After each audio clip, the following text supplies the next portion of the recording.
And I think it's one of the great things that we've done in this administration is we kept our promise that we were going to close down the American southern border, shut off the flow of fentanyl, and start prioritizing American workers over Mexican drug cartels for a change. That is a great accomplishment.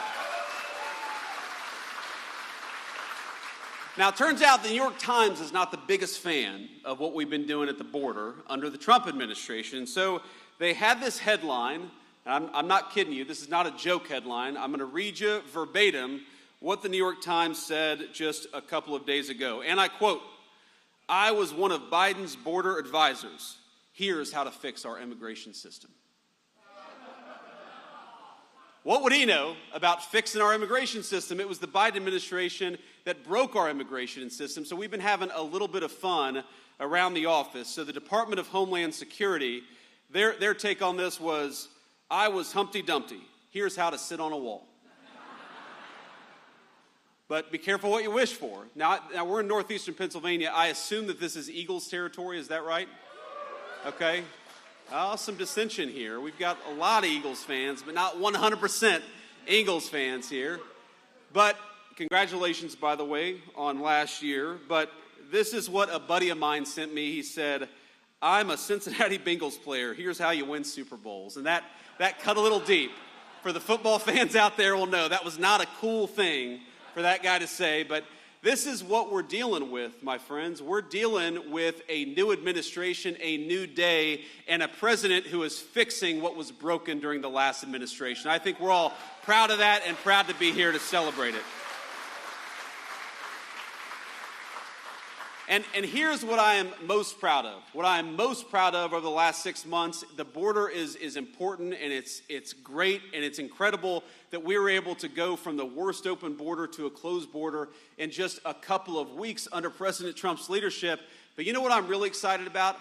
I'm really excited about the fact that for the first time in a very long time, workers' wages are rising faster than inflation. You're able to buy more, you're able to do more, and we're just getting started. For decades in this country, the story was that blue-collar workers in particular, they might get a little pay raise or they might not get any pay raise at all, but it was never enough to keep pace with inflation.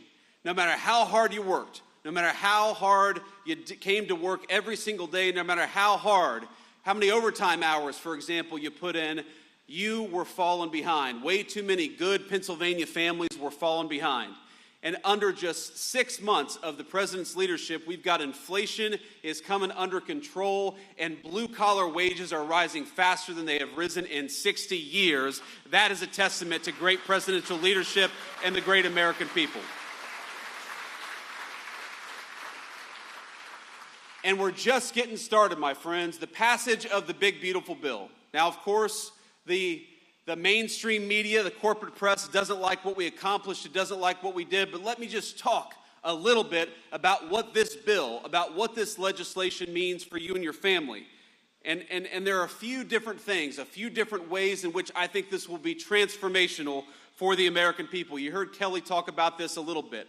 How many, Don, of your 36 employees are putting in a lot of overtime every single week? I bet a lot of them are. You told me you got projects coming in so fast, they're struggling to get people in to do all the jobs that are necessary. Well, now, thanks to President Trump's leadership, if you work overtime, the federal government is not going to take a dime of that overtime. You earn that money, you ought to keep it in your pocket.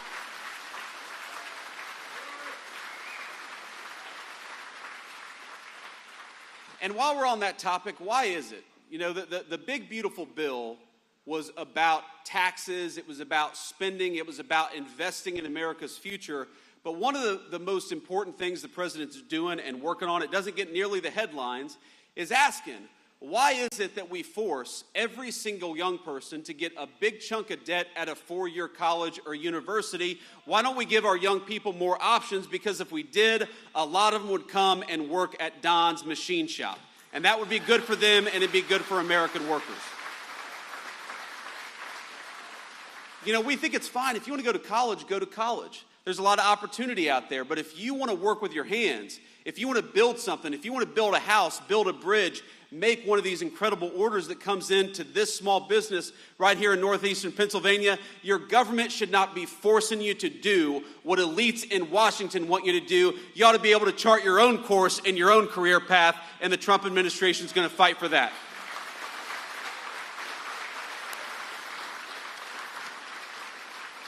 But, here are just some of the other things that we're doing with this one big, beautiful bill. You know that we are creating the biggest tax breaks maybe in American history for investing in building in the United States of America.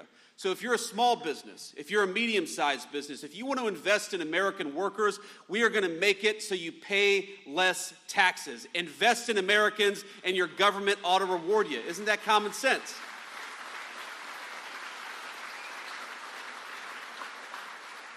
But the crazy thing is, for years, our government has done the exact opposite. We have rewarded people who shipped American jobs overseas and penalized the great small businesses who invested right here in America, right here at home. And the President Trump's leadership, we're flipping that on its head. If you're building here, if you're making here, if you're working in the United States of America, we just gave you a big, fat tax break. But if you're going to ship American jobs overseas, thanks to Donald Trump, you're going to pay a big, fat tariff. It's time to invest in our own country and our own people once again, and we're doing it.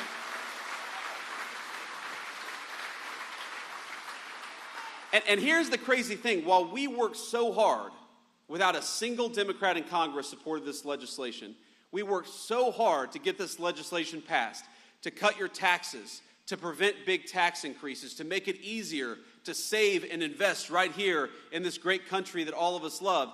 Would you believe that the Democrats, they are attacking us every single day? And you know what their big line of attack is? Their big line of attack is that Donald Trump dares to put tariffs on foreign countries who try to bring their crap into the United States of America. And that's interesting to me, because Democrats seem to like everything that increases taxes. If you've got a health care problem, they'll say, well, just raise taxes, right? Health care costs in this country, we're working on it. They're way too expensive. Democrats will say, well, just raise taxes. We got not enough people working. Democrats will say, just raise taxes. That's their solution to every single problem. But you know, the one group of people in the entire world that they don't seem interested in penalizing, it's foreign countries that take advantage of this country, and that's got to stop. Part of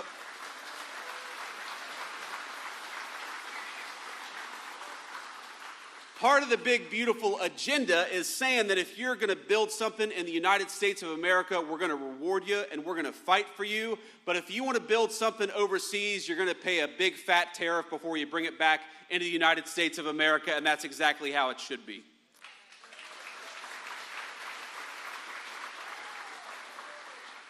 For the first time, really in my lifetime, I'm 40 years old, I turned 40.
I was at Teddy Roosevelt National Park, or the soon-to-become Teddy Roosevelt National Library. They're still building it. And I'd never been to North Dakota before, and I was there, of course, with Usha and with our 3 kids. And my little 3-year-old daughter, she brought me this dandelion.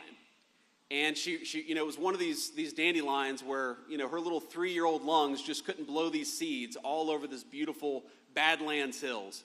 And I'm looking out there, and I see the American flag, and I see these beautiful hills, and I help her out, and we see these dandelions floating over this beautiful American scenery. And I think to myself, my God, what a beautiful country we have. And how lucky it is that our forefathers gave us this land to carve out a new nation, and I think a new civilization. And what I realize is, in all of our jobs, whether you're working at Don's Machining or whether you're the Vice President of the United States, we're worried about the day-to-day. We're worried about the orders that come in. We're worried about, clients that we've got to serve. We're worried about, getting the big, beautiful bill passed and counting votes. That's what I was doing a lot in the last few weeks. But I realized that it's all in the service of something. It's all in the service of giving our kids the incredible opportunities that we've had. It's in the service of watching a child's face light up when she sees America's beauty. And I saw it on her face and in her eyes for the first time, realizing what a beautiful landscape this was. It's about the cookouts. It's about seeing our kids grow up and learn something that they have a passion for. It's about believing that the next generation is going to have a better life than we had because we worked our tails off to give it to them. That's the American dream, my friends. That's what it's all about.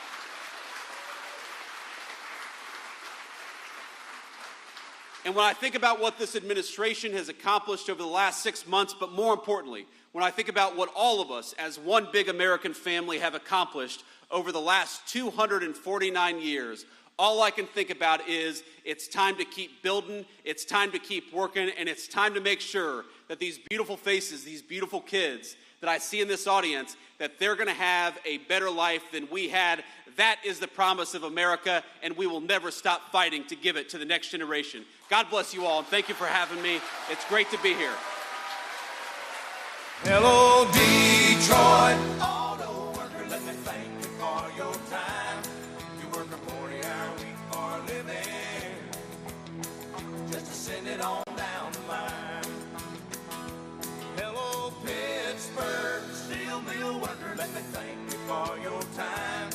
You work a 40-hour week for a living, just to send it on down the line.